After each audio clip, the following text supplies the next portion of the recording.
Welcome to the Joski and Goop podcast. My name is Joski, along with my co-host. Goob, aka Goober. Yes, and first thing I want to say, go Pistons. They're playing right now. We are at Yeah, the end of the baby. first, currently losing to the Washington Wizards, 34-21. But But do they have Anthony Davis? they do not have Anthony Davis. Okay. But highlight is we are still actually projected to win. We are still favored to win, down 13 at the end of the first. That's a all right. testament to how bad the Pistons are, or how bad the Wizards are. But keep in mind, just a few years ago, the Pistons and the Wizards were in the same realm, in the bottom But of the barrel. is Trae Young still hurt? They're both hurt. Trae Young and Anthony Oh, Davis are okay. hurt. We'll get to NBA Yeah. later. Just Anyways, wanted to we'll say get to that. Yeah. It is Super Bowl week. The week I dread every And year. We Because see who you're voting for. that doesn't mean anything. This jersey means nothing. It's topical. I have the jersey. I just have the jersey. I bought it. He was my fantasy quarterback. He did a great job for me. I had Sam Darnold for a week as well in fantasy, and he did very well for me. I'm wearing this just because it's topical. Obviously, I'm wearing my number 29 Skubal hat because we got the arbitrage. We'll get to that later. But what I will say, it's the week I dread most out of the year because it is the last week of football. It's the last week we get. After this week, after this game, we have to wait until August to even get preseason, and then we have to wait until September to get football back. It always goes by too quick, and I also dread this every week because my team's not playing, and my team probably never will be playing this week. But, that aside, it's going to be an exciting game. This isn't the Super Bowl. If you would have told anyone this was the Super Bowl at the beginning of the year, they would have told you, what are you smoking? Can I have some? Because that's definitely not. This is not the predictable Super I Bowl. don't think neither one of these teams were on the radar. Not at all. I technically, in our first podcast, got my Super Bowl prediction right. If we're going off of the divisions, I picked an AFC East and an NFC West team. I just got the wrong one. Okay, so technically speaking, I was just one below. I was looking at the wrong standings. But yeah, so let's get into all that. Before we do that, All right, let's back up a second. yes. How are you doing today? We got to talk to our fans, man. How are you doing today? Oh, me? How am I doing today? Yeah. Oh, Yeah. I'm doing good. I went out, watched a movie with my friend Cade. When I watched Iron Lung, I don't know if you guys have seen it. It's a YouTuber I watched when I was a kid, Markiplier. He plays video games. That's his YouTube channel. He self-funded, directed, wrote, and starred in. He was the main star of this movie that has beaten out Sam Raimi movies in the box office. Beat out a lot of movies that were put into it. A $3 million budget. He self-funded it. And it was fantastic. It was a fantastic movie. This was based on a game he played years ago, an indie game he played years ago. He liked the concept so much he started writing and eventually fully produced a movie about the game. If you don't want to go to the movies, when it comes out on digital, I would totally recommend watching it. That's pretty cool. It's more of a. I don't remember ever seeing any previews for it. It was really good. It was only supposed to be in theaters one weekend. That's the amount that he had money set aside. But it made so much money week one that he was able to put it back out. And wow. It had a $3 million budget, and I believe it first weekend made $9 million in the box office. So it made a six. It was number one in the box office. It was beating out like full-fledged productions, and then Markiplier checked back, and they took the movie off the charts. I don't know why they did, but like the box office took it off the charts because I think it was beating every movie so bad, and it's a new precedent. It's self-funded, self-directed, self-written, and self-starred in. He didn't really have to pay any other actors. And so how many Rotten Tomatoes would you give it? I don't know. What is Rotten Tomatoes out of? Like, I don't know. It's just some stupid score that they mark up movies and TV shows. I'd say 4.5. I'd say the only out of 10? Out of 5. Sorry, out of 5. So 9. Okay. We'll go 9. 9 out of 10. Okay. The only point deducted, I would say, would have to be purely based on. If you guys don't like slow movies, it's a little slow and it's a little claustrophobic because it takes place inside like a submarine the whole time, basically a submersible, but it's really good. It's really good for that matter. I will say that's the only thing is it's a little slow, but if you've played the game, which I watched him play the game when he played it first, I watched that video before watching the movie. See, that's I don't understand your generation. I know I'm old. What? But to sit and watch somebody play a video game, just It blows gives you my insight mind. you don't have. It gives you insight you don't have. So I watched him play the game, and it's also a game I'm never gonna play. I'm never gonna sit down and play. I don't have time for that to sit down and play it. Well, back in my day when we played Atari, we didn't record it. I mean, yeah. Well, back in your day, cameras were only able to take pictures. Video didn't exist yet. But yeah, so I watched him play it. So I had a kind of an idea. I knew the game was very slow paced, but he added some Yeah. stuff to make some of the stuff in the game that didn't make sense make more sense. And he did a great job. It's his acting debut. Basically, he's done like acting stuff, like small stuff, and it was an amazing movie. So all props, obviously. Well, are you saying, since of my age, I should watch more people play video games that I play, like, Madden and I think NBA 12? it's fun. Or, It is fun because people do challenges that you would never be able to do because maybe you're not as good at the game. People do some people speed run games, and you can get better at a game just watching people play it. I watch people play Madden, and they're making adjustments that I would have never thought of, and it helps you understand the game more. yeah, because I struggle playing Battlefield 6, even though I love the first shooter games, but I struggle because I can't figure this stuff out. Exactly. If you Too watch many someone buttons. play it, Too many buttons. I also whoop you in Madden every time, so it could help you to watch some people play Madden. Don't even go there. I've beaten you plenty of times in Madden and NAACP. When I was 10 years old, yeah. No, let's try like 6 months ago. I'll give you that. So yeah, I'm having a good day so far. How is your day going? How have you been? Are you kidding, man? I get to come home and record a podcast with my son, and we've gotten great feedback. One of our good friends, Mike Ledbetter, Thank you. watched our last show and gave us Yes. some positive feedback and said keep it going. So Thank you we very just got to much. expand that fan base. We'll keep it going. We're gonna keep the podcast coming.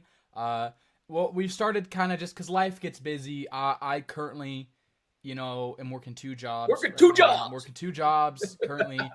Getting back into coaching as well. So I'm a busy guy, and I have friends and family. I have a girlfriend that gotta hang out with and spend my time with all these people that I have in my life. What I'm You very have grateful to hang for. out with. I think get- you might no. be very, very careful there, son. That's not She what I watches meant. this. No, I meant everyone. It's called split. I meant I have to split time. If I could spend every second of every day with everyone, I would. But making time for those I love as well. Obviously you have to. That's the only reason you keep them in your life.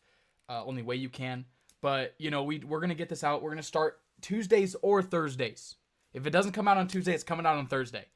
We're gonna try to get it done Yeah, Tuesdays. we're giving us some leeway. But never a Monday, Wednesday, Friday. It's either going to be Tuesday or Thursday. If we miss those days, I think we just calling it for that week and just got to keep going and continue. Especially now, But yeah, so let's get back into it with Super Bowl week. Super Bowl week. Seattle versus New England. Well, one thing actually, sorry, we totally whiffed over this. NFL awards come out this week. Do we want to do our quick picks for each award? Yeah, let's fire them off. Let's just fire them off. All right, MVP. Who's your MVP? I'm going Stafford. I mean, he's got the numbers. So Most valuable player, buddy. I mean, I'd like to see the young guy get it, but I just we're not voters, so we don't get that. They're going. I mean, to are give the writers the voters? Yeah, they're gonna give it to Stafford, but Yeah. Stafford was the best quarterback in all of football this year. But I will say, Drake May was more valuable. I say if you switch their teams, have Drake May play on the Rams, have Matthew Stafford play on the Patriots. I think the Rams have similar success. I still think they have a good season. I think the Patriots lose 1 or 2 of those games because you're telling me Stafford would have to go to throw into Puka Nacua and Devontae Adams to Stephon Diggs coming off an injury and Kayshon Boutte? No disrespect, Kayshon Boutte, one of the best deep threats in the league currently. You're obviously playing in the Super Bowl. I'm not. No disrespect to you. I'm saying in comparison to being a wide receiver 2 compared to Puka Nacua or Devontae Adams especially. So I think if we're going most valuable, Drake May has elevated his team. Best quarterback, it's just MVP is basically turning into best quarterback award. Right. But I'm saying if last year set a precedent, Josh Allen did not have as good of numbers as Lamar Jackson did, but Josh Allen was considered and deemed more valuable because he had less help, and they gave it to Josh Allen. Yeah. The year before, I'd argue Josh Allen had better numbers than Lamar Jackson, but Lamar Jackson got it because he was more valuable to his team. The precedent is being set. I think they're still going to give it to Stafford. It might be like We respect your greatness. We respect your legacy, which I respect. Drake May is going to win an MVP eventually. Whether or not it's this year, it's fine. You don't have to do everything for Well, your I second mean, year. because you got to look at it too from age-wise. I mean, Stafford's winding down. Drake May is just winding up. So, I definitely think it can be narrative driven, which is fine. That happens. So I think it'll go to Stafford. I think it should go to Drake May. Offensive Player of the Year. that's a good one. I gotta go, and I understand this is weird because I know CMC was the only non-quarterback on the MVP voting. I think it's got to be JSN. JSN has elevated this team after they got this team, this organization, the Seahawks went all in on Jackson Smith and Jigba. They were like, all right, we're gonna ship off DK Metcalf. We're gonna make this is your Who had a decent year in Pittsburgh. He did. So he said they said the reins are in your hands, Jackson Smith and Jigba, and he puts on a show. He puts on an absolute. I mean, that guy catches pretty much anything close to him, even a cold. I mean, it just anything you throw his way. I don't want to count playoff games. I'm trying to. And I hate giving him credit because he's a Buckeye, but he's a really good football player. Yeah. Okay, I think these are just regular season numbers. I don't think these are. Yeah, I think these are regular season numbers. I don't believe these should not be. Numbers including postseason. We can also include postseason. 1,800 receiving yards, first in the NFL. 10 receiving touchdowns. 7 receptions a game on 10 targets a game. It is utterly insane. If we compare that with Puka Nacua, and I don't want to go playoffs. I want season. I'm just trying to compare that with Puka Nacua. I genuinely think he is. Yeah. Yards goes to Jackson Smith and Jigba by a little bit. Touchdowns go to Puka. So I would still give it to JSN just because he's just carrying that offense. Like if he's that kind of guy where it's like, okay, there's no one like down there. There's no one open. Just throw it to JSN. He's gonna get it. And I do think JSN gets a little more coverage than Puka does, only because like you still have to worry about Devontae Adams. The other receiver you have to worry about on the Seahawks is Cooper Kupp. Cooper Kupp's a good receiver, no disrespect, but he's also not Devontae Adams. So right. Puka gets a little more leeway and less attention. So looking at both those players, definitely JSN gets more coverage. But the fact of the matter is there aren't defenses out there that can cover either one of these guys. Not at all. I, mean, I wouldn't be mad if either one of them got from a receiver position, both these guys know how to get open. Oh, 100%. And that's where their quarterbacks trust them. So they're phenomenal route runners. The amount of phenomenal route runners in the league nowadays is amazing, and I love it. Like running routes is obviously one of the best things you can do as a receiver. Being a football OC myself, I definitely learned from this for going into next year, teaching route running correctly. Oh yeah, that's a good that's a great thing to like get at and like start early, especially coaching wise. Defensive Player of the Year, Myles Garrett by a mile. Okay, I'm reading your mind because that's where I was going to go too. I mean, with what he's well, not only that, but just the defense he's playing on. Insane.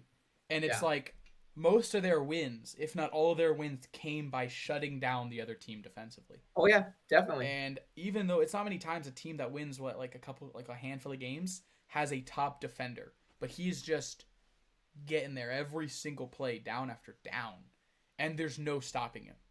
The Pittsburgh Steelers lost a game to the Cleveland Browns to stop Myles Garrett from getting the sack record. They had such a what's it called? A dissolved and like kind of watered down game plan offensively so that Myles Garrett wouldn't get to Aaron Rodgers and sack him. Like, it's insane. It is utterly insane. So I'm going I'm going to go Myles Garrett. Offensive Rookie of the Year. Ooh, that's good. Give me Tyler Shuck from the New Orleans Saints. Saving his job, winning multiple games in the division down the stretch, playing his butt off, I'm going Tyler Shuck. I think there might give it to Dart, but I'm giving it to Shuck. I don't care. I think Well, he did the more reason with why less. what would hurt Dart is he was injured for a few games. He was injured for a few games, and I think, oh God, it's getting out of hand. The Wizards are up by 20. Because I'm going to tell you right now, had Scattaboo not got hurt, I would have gave it to him. Yeah, but I'll say, Not just because he's a local kid. yeah, And yeah, yeah, didn't, no, I know, I so. hear you, I hear you. I don't want to get this name wrong. My defensive rookie of the year, the safety from the Seattle Seahawks, Nick Emanwori, Nick Emanwori, the safety has changed the game. Mike McDonald was obviously the defensive coordinator for the Ravens for many years. He was gonna miss having Kyle Hamilton. He went out and drafted a Kyle Hamilton that is just all over the field. He's all over the field. He's doing everything. He's doing a great job. Where'd he play college ball at? I'm unaware. I don't know that. Oh, okay. I'm unaware. But I know that he was a very. I think he was a good prospect. I don't know if he was a high pick. I don't remember when he got picked. He wasn't even on my radar. You could say Carson. Come on, Brady proved that you don't have Yeah. to be a high pick to be a quality Yeah. NFL player. So. And then I also would say if he doesn't get it, Carson Schweschinger, or however you say his last name, the linebacker for the Browns, he played a big role. He led the team in tackles, I believe. He played a big role in everything. So I think it comes down to those two, and I wouldn't be mad at either one. Defensive Rookie of the Year. I think Defensive Rookie of the Year is an award we forget about a lot because I forget about Defensive Player of the Year just because sometimes it's hard to quantify. Defensive Player of the Year and Defensive Rookie of the Year, you actually have to watch the games. You can't just look at stats and be like, oh, that's guy. You have to have the eye test for Defensive Player of the Year. You can kind of, for Offensive Rookie of the Year and Offensive Player of the Year, you can kind of look at stats and be like, oh, okay, maybe this guy or this guy. Defense is a lot harder. Defense, you have to show impact, and you have to. Yeah, because he can go sideline to sideline and cover pretty much everybody. Exactly. So we'll do that. Coach of the Year. I don't want to give it to him. I'm going Mike Vrabel. I don't want to give it to him. I will. No. Who I'm thinking of, I don't want to give it to him as a avid 49ers hater. Give me Kyle Shanahan. Kyle Shanahan had his team decimated by injuries and still going 12-5, making the playoffs is impressive. That's impressive. Okay. Well, Mike Vrabel took a team that was 5-13 last year or something like that, and to the Super Bowl. And it was in the Super Bowl. I'll give him that. I mean, I'll give him that. But I think Shanahan did more with less this year. Shanahan had to start Mac Jones for 5 games and was able to make him look like an all-pro level quarterback. When in New England and in Jacksonville, he looked like he had no idea what a football was. This man made Mac Jones look insane. Yeah. Well, I mean, I've always said that depending on your, offensive scheme and your offensive coaches, in what system you're in, can change a player overnight. 100%. Is that all the awards? We did MVP, Offensive, Defensive Player of the Year, Offensive, Defensive Rookie of the Year, Coach of the Year. That's it. What's your game of the year? What's a game of the year that you remember that you really liked? Oh, game of the year.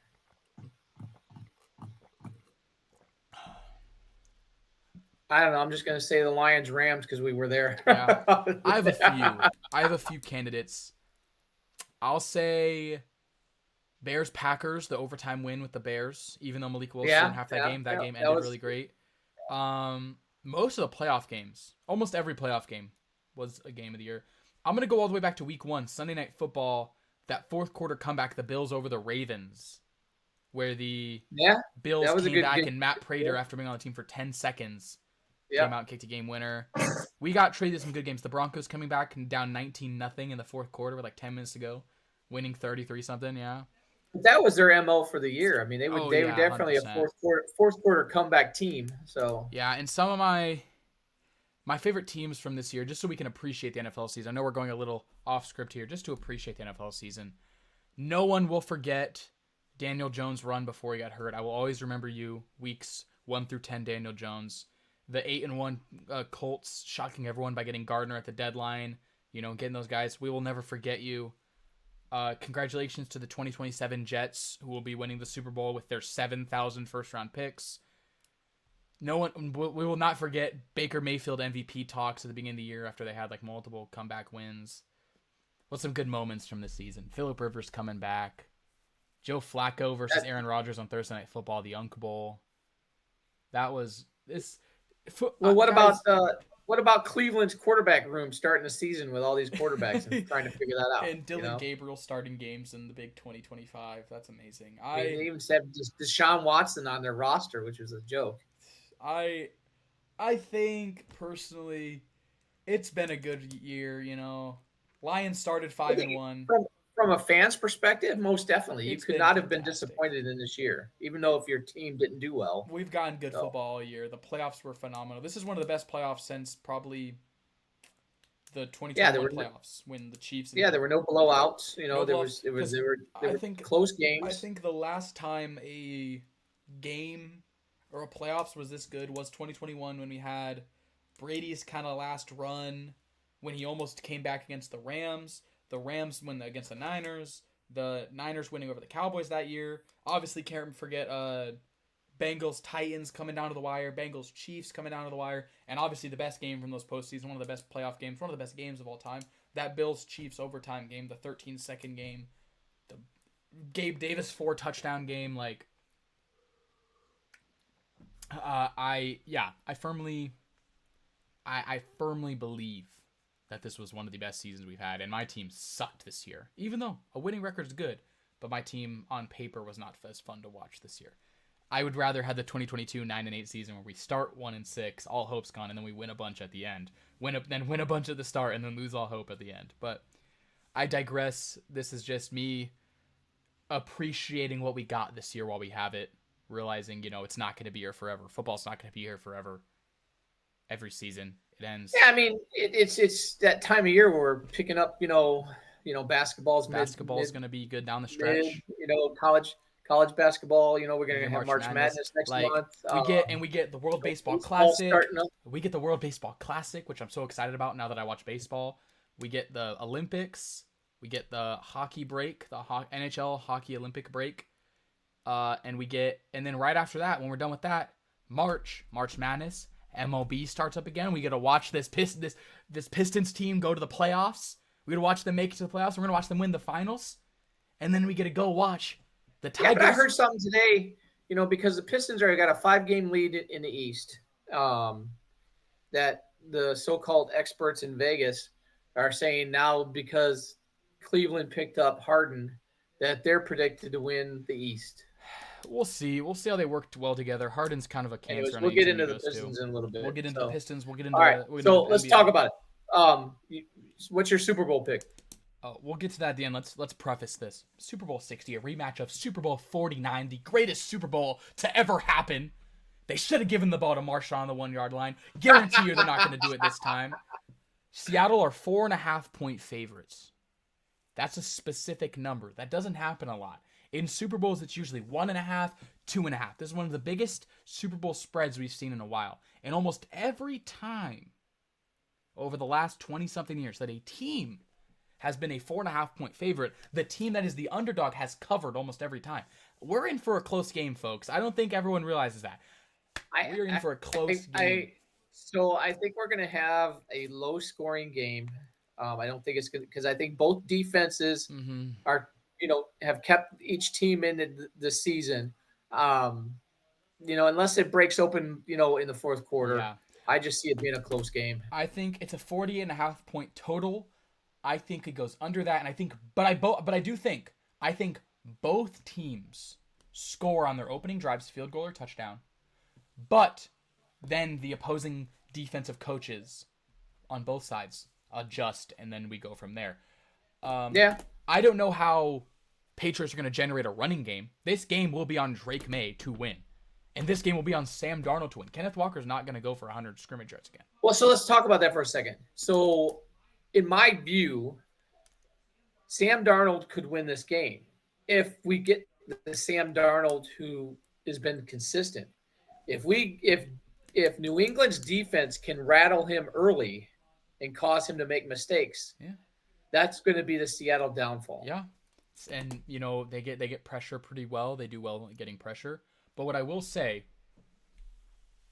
my Super Bowl pick for 2026, the 2025-2026 season. Are you giving a score too, or just a team? The Seattle Seahawks will be winning the Super Bowl this year. Seattle Seahawks will be winning the Super Bowl this year. Sam Darnold is the Super Bowl MVP. Score prediction 28-24, because that was the score of Super Bowl 49. But it's the other way now. It's the Seahawks.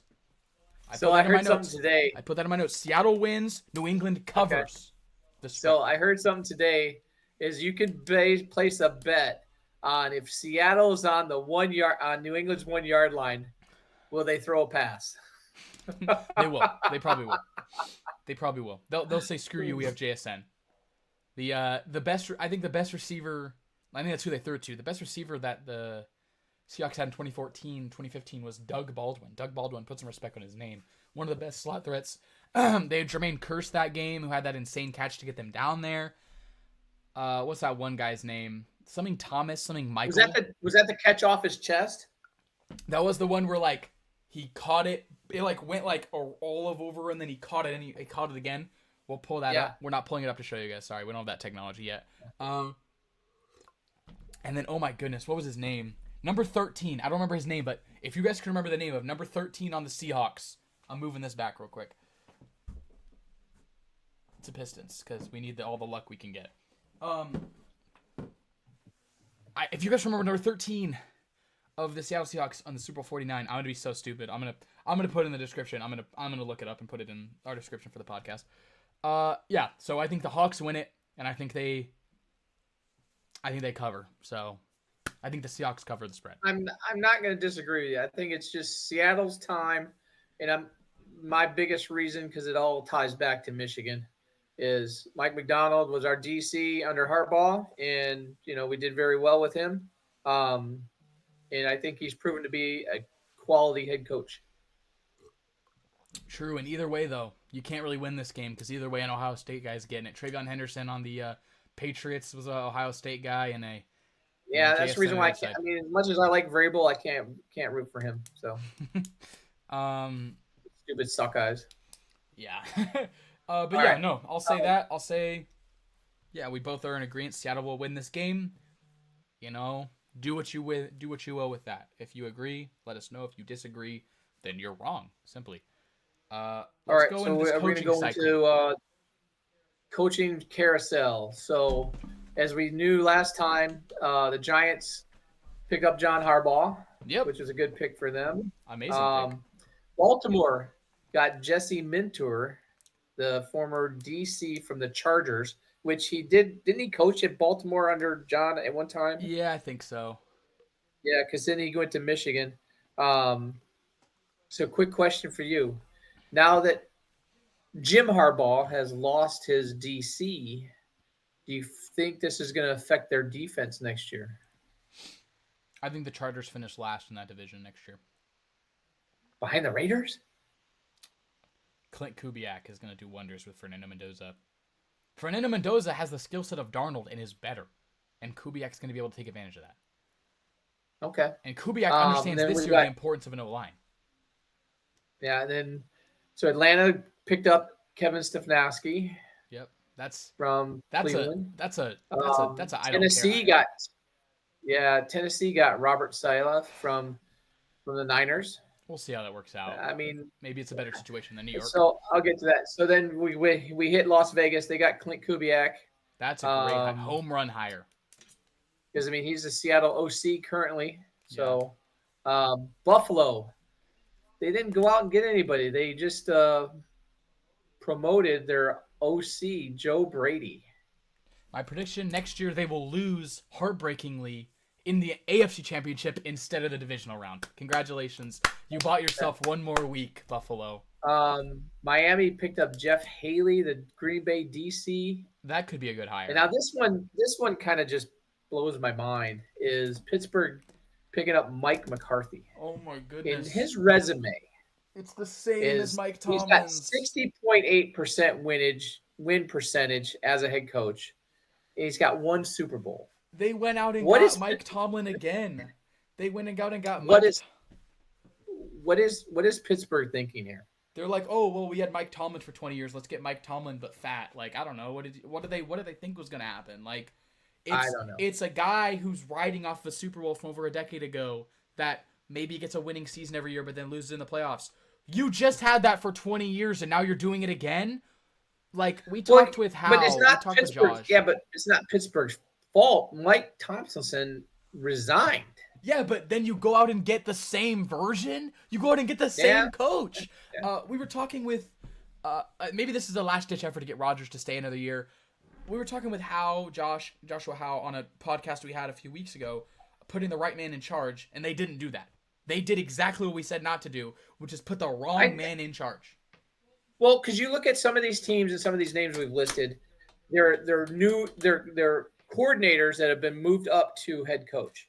And I think in Pittsburgh, they were, and just as my opinion, I think they were scared to give someone, even though they gave Tomlinson, who was a new head coach. I think they were afraid to do that again, to give somebody who's newer that, I think they're in a bad spot because of Rodgers. Rodgers puts them in a spot where you don't have time to have a unproven coach. True. Give him a few years. They're in a bad spot. I love Aaron Rodgers. He is the best quarterback to ever touch a football. But what I will say, just retire. You know how sad I will be when you retire Aaron Rodgers? With that thought process, do you think Pittsburgh goes for a quarterback in the draft? I think they do, and I think Aaron Rodgers makes a big fuss about it. All right. Okay. I think they. Honestly, because he did look what he did in Green Bay. Yeah, he didn't give Jordan Love any love. That's for sure. And Jordan Love is still thriving. Much I hate to say, Jordan Love is thriving. Yeah. He's balling out. All right. So rounding it down, Arizona. We talked about. You got Mike LaFleur. That's a good hire. That's a good hire. Yeah. Okay. And then Cleveland took Todd Monken, the Ravens OC. I didn't know who that was. And the Ravens OC. Yeah. The Ravens OC, who led them to one of their worst offensive years in decades. Come on, it's Cleveland, dude. They just wanted to go interdivision. They saw people making bad hires and were like, "Oh, let's do it." All right. So, question: what do you think makes a better head coach, an OC or a DC? Well, if you look at some of the best coaches of all time, they've been defensive-minded. But if you look at some of the best coaches in recent memory, they've been offensive-minded. Andy Reid, Sean McVay, Matt LaFleur even. Like, the era of the defensive coach with a really good offensive coordinator, like, Bill Belichick with Josh McDaniels, it's not coming to an end, but it's a lot harder to do. Because Bill Belichick, you had to have the perfect OC that knew what to do. And Josh McDaniels, you had to have an OC that was willing to stay. You can find great defensive coordinators are a dime a dozen. Truly great offensive coordinators are very hard to find. And if you do find one, they're out with a head coaching job in about. Well, I mean, you look at Josh McDaniels; he's still in New England. Because when he went to go be a head coach, he dipped his foot in being a head coach. It wasn't successful. And ruined and basically ran the Raiders out of Oakland. Like, yeah. But I will say, I think OC makes a better head coach, just personally as an offensive-minded person. But so, with that being said, how does a new head coach who was a previous coordinator try to find the right pieces to come in and help run the offense and defense? So offensive coach who... I mean, we're not in that network of knowing coordinators and coaches and things of that nature. So you kind of got to look where people aren't willing to. If you had someone that you worked with back when you were the OC, someone that you like, someone that gave you some good ideas here and now, like a tight ends coach, like an O-line coach. Are you talking about looking at guys at the college level right now? Guys at the college level, I'm saying guys from your previous organization when you were an OC, like you bring a guy on, like Aaron Glenn brought on Tanner Engstrand from the Lions. He obviously ended up not doing well, but even then, like,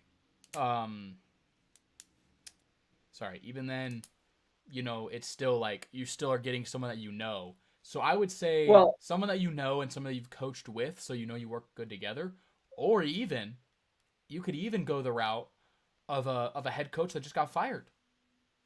I'd go that route. Yeah. If I was getting hired let's say I got axed as an OC, or I got not let go, but I was gonna move on by that much. N Burnett, 30 bomb, 30 points for Burnett on Michigan. They're up 94-50. Holy smokes! And then the Pistons have come back. They're only down by 4. So, dude, I love my life. They're on a 21-6 run. Yep, go Pistons. That's gonna say 38. But yeah, like if I was going out, I would have taken on Mike McDaniel. I would have taken on Brian Dable as my OC. And I think a head coach that has been really good as an offensive coordinator in the past, I'd bring. So you're saying, am I hearing you correctly? You're saying that a coordinator should come on board, that a previous head coach come on as a coordinator, prove yourself, and then buy yourself an audition for another head coaching job. Virtually so. But with me, I'd call my own plays. If I was a coach, I would call my own plays. I would not want someone else doing that. Well, yeah, but you saw Detroit wasn't successful. That's successful. But this year. That's not Dan Campbell's MO. Like Dan Campbell is a motivator. He motivates the people and has to have a good OC. I would call my own plays. Next question: which of the new head coaches will have the success of a first-year coach like Ben Johnson? Obviously the obvious answer is John Harbaugh. Obvious answer. I think Mike LaFleur has a shot to turn the Cardinals around pending quarterback situation. Actually, let's rephrase that question. Not Ben Johnson. Yeah, because what Ben Johnson did and what Mike Vrabel does. Okay, but what I'm saying, which of the new head coaches that were previous coordinators will have the success of Ben Johnson? Clint Kubiak. We'll go Clint Kubiak there. Really? You think he's going to have that much success in Vegas? He's coaching the Super Bowl this weekend, is he not? He took. Well, yeah, but he's got different pieces in Seattle that they don't have in Vegas. He's got Sam Darnold in Seattle. He's the reason Sam Darnold looks so good right now because he's helped him look like a good quarterback, which he's a good quarterback. He's a great quarterback. Love Sam Darnold, but I'm saying it took the right coaching. Mendoza can get that off rip with Clint Kubiak. Yeah. Their offense was so dynamic. They have a tight end one. They have a running back one. They're going to get the quarterback one they want. You go out and you trade or you draft a better wide receiver. They have a young core. What do they do when they lose Max Crosby? They're not going to. They're going to retain him. Not the reports I'm hearing. Don't care the reports you're hearing. I care about my reports, and I'm saying they're going to keep Dude, he just bought a $34 million house in Detroit. No, he didn't. Yeah, he did. We'll fact check that. Mods, fact check that while you continue to talk about your opinions on the coaching hires.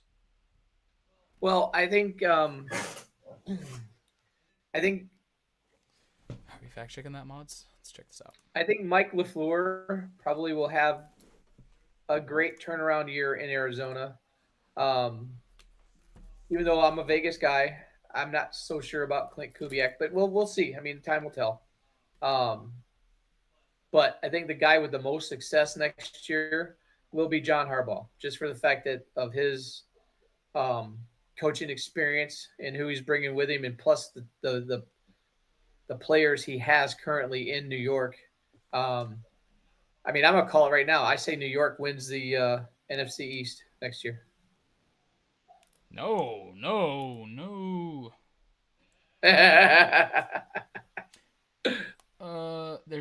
That's speculation. There is no firm proof that he has bought a house. Well, I talked to Max yesterday. He said it was a done deal. I talked to him when I saw him last year. He didn't say it yet. But I've talked to him soon. No, you didn't. All right, then we'll go. Oh, I'm saying, are we both in agreement? Best hire Harbaugh, worst hire Mike McCarthy. Yeah, I'll agree with that. All right. Moving on from the NFL. We're going to NBA, right? Deadline. The Pistons did the right thing. You didn't give up too much. You got an extra piece that can support your already really good cast. You're winning games. Don't mess it up. You're winning games. Don't mess it up. That's as simple as it can be. Do not screw it up. You're winning games. It's working. You have a winning formula. You just beat the MVP with Denver. Granted, he's coming off an injury, but he still had a great game. You just beat the MVP. So I'm saying. So here's the what I've been listening. I was listening to some sports talk radio out of Detroit today, and this was their take. they felt that Detroit should have done something bigger, that the Pistons should have done something bigger. I'm agreeing with you. We've got so much depth on this team. Even the two new guys that Kevin Herter and Dario there's Saric. Dario Dario Saric, Saric, yeah. they're going to have to prove themselves to get playing time because we got so much depth. So I mean, losing Jaden Ivey, I mean, I'm okay with it go be great because he wasn't getting playing time. Go be great, Jaden Ivey. Go be great. That's what I'm saying. I look back because you're too young, but when Ben Wallace was with the Pistons, and then his time ended, and he went to Chicago. He carried that on in Chicago. I mean, he did very well in Chicago. So I think that can be said for Jaden Ivey to be the top star in Chicago. Yeah, 100%. I mean, whereas he doesn't have to share the limelight like he did in Detroit, even though we loved him in Detroit. He wasn't the same after the injury. He wasn't the same after the injury. No, he wasn't the same after injury. But I agree with you. Plus, we're getting a first-round pick next year. I mean, come on, that's extra picks. Yeah, get more young guys. If Herter can become the Herter of old and support Robinson and be that that gunslinger, and I think Saric is going to help Duran and give him some breaks in the rest of the season because that way we've got another big man. Yeah. We got another big man holding down there. We've got Isaiah Stewart. I mean, we got people. I just think our bench, and plus, we've, in my opinion, we've got the best coach in the NBA. So, yeah, I mean, he's proven himself. One of, if not the. And even JB said today he was talking about Herter, and he's all in on this guy's. He's been around. He knows what he's doing. He thinks he's going to fit in. So those are good remarks to hear from your head coach. Unfortunately, he is currently 0 for 2 with 1 rebound, 1 assist at the halftime, but also it's his first game in the new system. First game in Detroit, come on. I'm just letting you know. I'm giving the updates here. I didn't have an opinion on that. I said he's new. Okay. Who won and who lost the deadline? In my opinion, the Celtics won at the deadline. They got Nikola Vucevic, another big man, and they stayed under that apron. They stayed under that tax that you'd have to pay if you spent more money. The Pacers won at the deadline. Both of those teams are in a rebuilding year without their star player due to Achilles injuries. And the Pacers went out and got Ivica Zubac, a very good rebounding tight end center who averages a double-double a night. And then I'm going to say the biggest winners, the biggest losers, the Dallas Mavericks, because you virtually gave up Luka Doncic for nothing now. Because the big piece of that trade, you shipped away the next week, the next year. I thought you got rid of Nico Harrison. You just replaced him with the worst guy. Why would you do this? I don't understand what the Mavericks are doing. This is very much we were wrong, guys. Let's trade him away. We were wrong. Trade him away. Deal with the repercussions. Because now you don't have Luka and you don't have Anthony Davis. Yeah, but Anthony Davis is a hurt monger. I mean, he's hurt all the time. He's a walking 20 and 10. When he's healthy, he has a 20-point, 10 rebound game, and you don't even realize it. He can't stay consistent. I don't care. He's Anthony Davis. He's an NBA champion. He's a defensive player of the year. You don't just ship him away for nothing like that. You got what? Chris Middleton and some picks? Yeah. I don't know. I will say. So what do you say about the Porzingis trade to Golden State? Tingus Pingus, bro. It does nothing. It does nothing. You've done nothing here. You just got rid of Kuminga because you didn't like him. Steve Kerr never liked Kuminga. Kuminga is going to drop 20 and 10 his first game as a Hawk, and the Hawks are going to go to the freaking World Series or whatever, and they're going to win everything. Wrong sport. Sorry. I was reading my baseball notes. Sorry. NBA championship. But in my head there, I wanted to say Super Bowl, and then I was trying to no, wrong thing, and then I still said the wrong thing. No, but I don't know. It does nothing. It does nothing for me. Wait, time out. Should we get you to swear right now so we can get it over with? I'm not. Why? I don't swear. Well, our last podcast you swore. It was an accident. I get worked up. Another loser, and this is me to preface it because I need to go to my other two winners. The Clippers now. The Clippers now are losers. You were on what, a 16 and 3 run? You were on a 16 and 3 run, and you trade away James Harden and Ivica Zubac? You leave Kawhi Leonard on his own? Yes, you get Darius Garland. You get Darius Garland, which is why I put them in the winners later. Darius Garland is going to be amazing for you when he reaches his peak. But he's 26 years old still. He's not that young. He had a great story. He went from being one of the worst players in the league to winning most improved his next year. But I don't think he's going to do that much. I think Kawhi is going to want out, or Kawhi's just going to straight up retire after this year. He's tired of carrying teams. He should. He's been playing. He's proven himself. He's a Hall of Famer. He's proven himself. He's a defensive player of the year. He's a 2-time finals MVP. He's a 2-time finals winner. He deserves to rest. But he doesn't have a title, right? Yeah, he does. Kawhi Leonard? Who do you Toronto? Kawhi Leonard won it with the Spurs and with Toronto. 2014, he won it with the Spurs. That's right. Yeah. Or 2013, one of those years with the Spurs. He might have won it twice with the Spurs. No. He won it 2 times with the Spurs. Because that was the year that they beat LeBron in Miami. Yeah. And then, because that was the year before LeBron went back to Cleveland. Because that was during the stretch where LeBron made it to like 9 straight finals. Then I'll say the Wizards later. When Trae Young and Anthony Davis get healthy, you already have young pieces like Alex Sarr, Bub Carrington. Like, the Wizards might be a little scary next year. I will say that. You get Trae Young, you don't think they'll get him back this year? Not at full strength. Plus, I think the Wizards still want to lose because if they keep their top 4 pick, if it's top 4, they probably are going to say, hey, we traded for you, but stay off the court for now. We want you healthy next year after we get a top 4 pick. And this draft is not looking bad at all. If Wizards can land number 1 and get that kid out of BYU, AJ. Yeah. We're looking at a monster team next year. We're looking at a very good team next year. See, that's what's fun about the NBA. Is these guys come out of the draft and just play lights out. Cooper Flag. I mean, you don't really see that so much in the NFL or the major leagues because they got to play down. But the NBA, these kids are coming out and they're ready to go. I mean, they're plug and play. I mean, that's what's fun about the NBA. I will say, not breaking news, but news just out of the NFL. Patriots OC Josh McDaniel is named the assistant coach of the year. Congratulations. Good for him. Congratulations. What I will say though, if anything, is those are my winners and losers. I don't have anyone else really. I think the Pistons are still going to be fine. I think Cleveland's going to be better, but I still think the Pistons are going to win because I like the Pistons. They're pretty good at basketball. And yeah. Well, like I said, I was listening to some Detroit sports radio today, and just the fact of the matter is they're like, they're such Detroit fans. They're like, well, look what the Pistons, or look what the Lions have done, and look what the Tigers have done, and it's like they're not giving JB any credit of what he's done in that town. Yeah, I mean, he's done a great he's job. turned that team around the last 2 years. I mean, we couldn't have predicted the Pistons being this good right now. Oh yeah, a 5-game lead in the East. I knew the East was wide open. I thought the Pistons were going to be pretty good, but number 1 in the East, almost through the trade deadline, almost to the All-Star break. Because like you said, Boston's down, Indiana's down, but I mean, you still have teams that can still got good teams. But I'm saying Pistons, this is the year to go out and get it.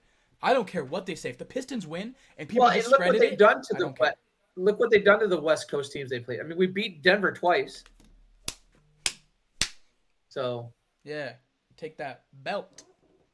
So, but yeah, 100%. But it just because I know you don't remember the Bad Boys, you don't remember 2004. This team is definitely giving me vibes of back in the day of Detroit basketball. It's just breaking news. Not breaking. Michigan beats Penn State 110-69. Yikes. Oh my goodness. You keep talking. Holy. Well, I'm all on the Pistons. I mean, it's fun to watch again that Detroit take that, Penn State. All right, well, do you want to go into Michigan basketball right now, or do you want to go into the Tigers? Yeah, I can't stand up again. I took my own belt off, so I'm not standing up again. So yes, we'll go into Michigan basketball, NBA. Okay. We love you, NBA. So with that being said, in Michigan last week, beating number 5 Nebraska and number 7 Michigan State, giving little brother a little smackdown. Which Michigan women's basketball smacked Michigan State. Well, they didn't really smack them, but they beat them on Sunday. Definitely a darn good game. It was close. But really, so the debate I'm talking about is should, because Michigan's number 2 in the country, Arizona's number 1. Should Michigan be number 1 with the quality wins that they've had over top 25 teams? Now, with Arizona's defense, they're still undefeated, and they've beat quality top 25 teams throughout the year. So wins this year, they beat number 3 Florida when Florida was number 3. They beat UCLA, which was number 15. Now they're not ranked, so that doesn't look so good. But even then, we beat Gonzaga by 40. Yeah. But Gonzaga just lost to Portland, so that win doesn't age very well. So Michigan State just lost to Minnesota. They beat number 3 UConn at the time. UConn's still in the top 5. Yeah. They beat number 20 Auburn. They beat number 12 Alabama at the time, and then they beat number 13 BYU just recently. But they still have a chunk of top. I mean, the Big 12 is no joke. They've got a ton of top teams in the top 25. I mean, Arizona's got to play Kansas twice. Yeah. I mean, they've got to play a bunch of teams in their division that are ranked right now. So they still got a gauntlet. Yeah. I think if you go off of what's the KenPom rankings? I think Michigan has better rankings, KenPom offensive and defensive. But I put this in my notes. It is right here in the notes. Arizona is number 1 until they lose. Michigan has lost. Exactly. Arizona hasn't. Where I was going with that is that they have, I think, a tougher road to finish out. Yeah. If Arizona lost tomorrow night, I'm just saying there's more top 20 teams in their division in the Big 12 that they got to get through. Which is why Michigan. Yeah. Go ahead. Sorry. Michigan's got a true test coming up in the next week or the week. In a couple weeks, in next week or the next couple weeks, they got to go play Duke at a neutral site, but Duke's number 4, so Duke's no joke either. So that is definitely going to be the testing of this Michigan team right now. I will say, with how the Big 10 versus Big 12 is, I just think with in terms of quality of wins, we will have to end with less losses in Arizona to get the benefit of the doubt and get put number 1. We will have to end with less losses. If we end with the same record, I think it'll go to Arizona. At this point, I really don't care if we ever get a number 1 ranking. If we can stay on course and win the way we're winning, we're going to get a number 1 seed somewhere. Oh yeah, 100%. And then we're gonna win the entire thing. So right. Yeah. So I think Arizona should be number 1. Obviously, they deserve it. They know all that. And right now, I don't know how they do it, but I think one of the 4 seeds just be Michigan, Arizona, Duke, and UConn. UConn's flying under the radar this year. They're still pretty good though. Yeah. So that's it for college basketball. Michigan won, so get that belled out. But MLB is back actually, before we go to MLB, let's just, because it's a quick thing. Michigan quarterback coach, who has Bryce Underwood been working with? So Bryce Underwood's been working with Jordan Palmer, which is like one removed from you, because Jordan Palmer coached your quarterback coach, Coach Hunter. Or coached, but I didn't know this. Like a clinic. I think they've done like a clinic, right? Yeah. So, but I didn't know. I didn't know this. I didn't know Jordan Palmer had worked with Josh Allen and Pat Mahomes. Bryce Underwood. So throw some touchdowns Bryce here, Underwood. Please. So Kyle Whittingham, doing his little has some connections. Magic. Yeah. So yeah, that's a really good thing. I believe that'll. I think it's definitely going to help his feet motion, his throwing motion. Definitely going to get that tuned 1,000%, in. He's going to be a lot of fun to watch next year. Hell yeah.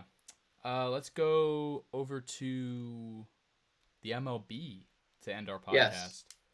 MLB, I don't care about any other signing. Skubal won arbitration, $32 million in 2026.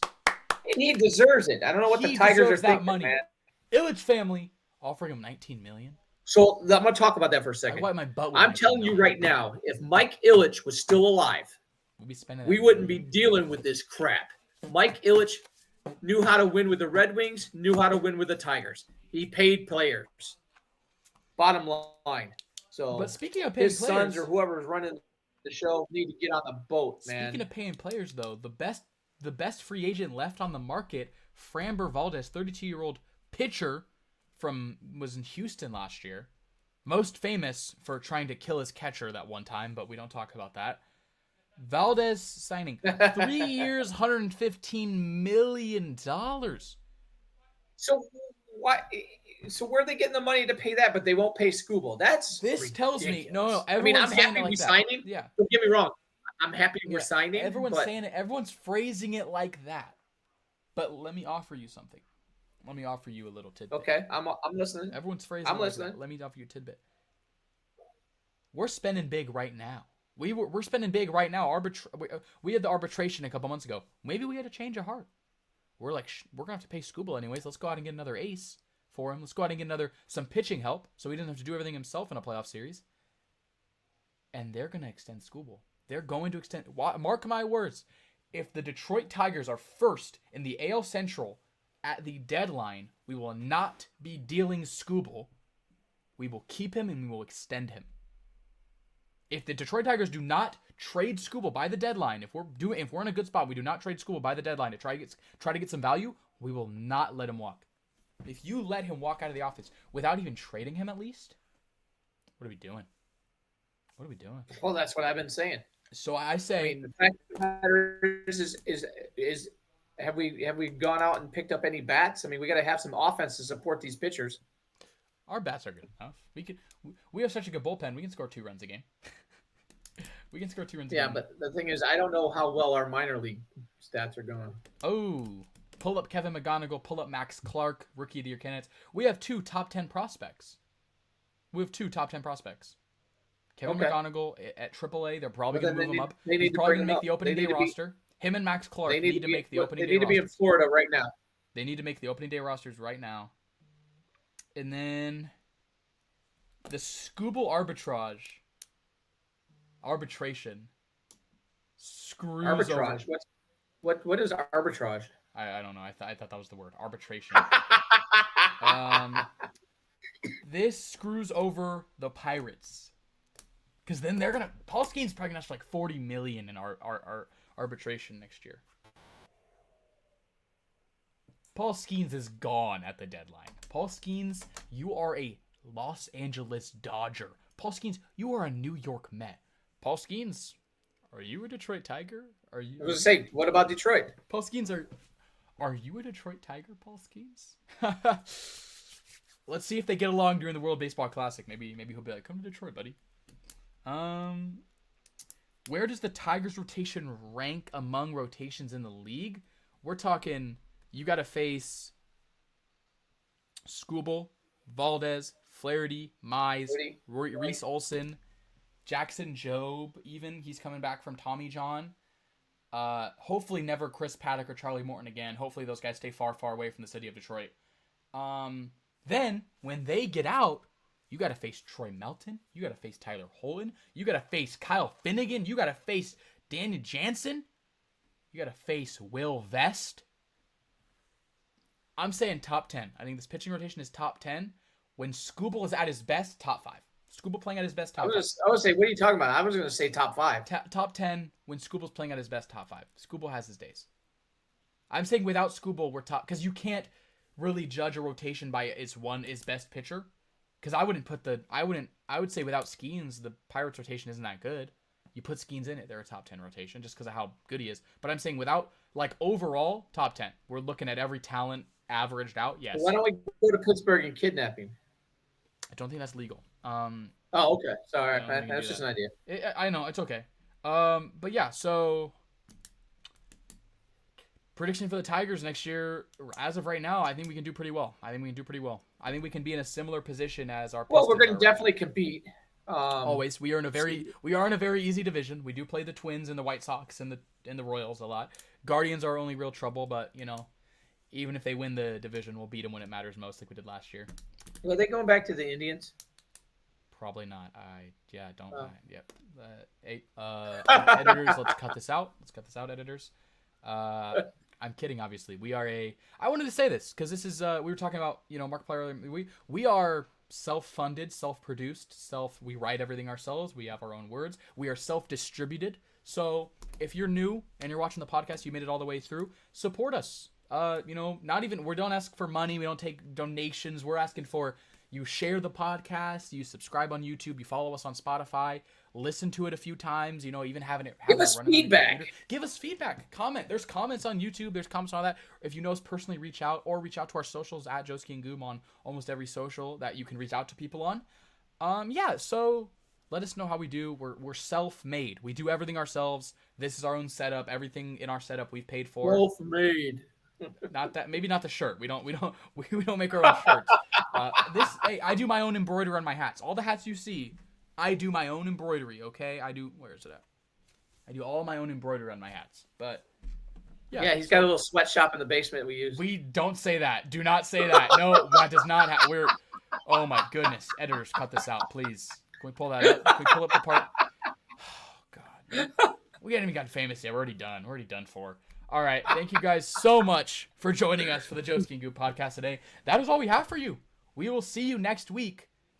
Hopefully the Pistons. On Tuesday or Thursday. Hopefully the Pistons get to maybe they'll get to 40 wins by then. I don't even know if they have 3 games. They're down by 9. God, I hate 8. my life. Yeah. It's okay. But it's still only third period. Yeah, so. it's fine. All right. Yeah. Well, we will see you all in the next episode. We'll see you all in the next episode. Cade Cunningham's got a technical foul. We'll see you guys next time. Do you have anything else to say, Goob? Goob out. All right, Goob is out. All right. So is Joski. I'll see you guys next time. Peace. Take care. Thanks. Bye.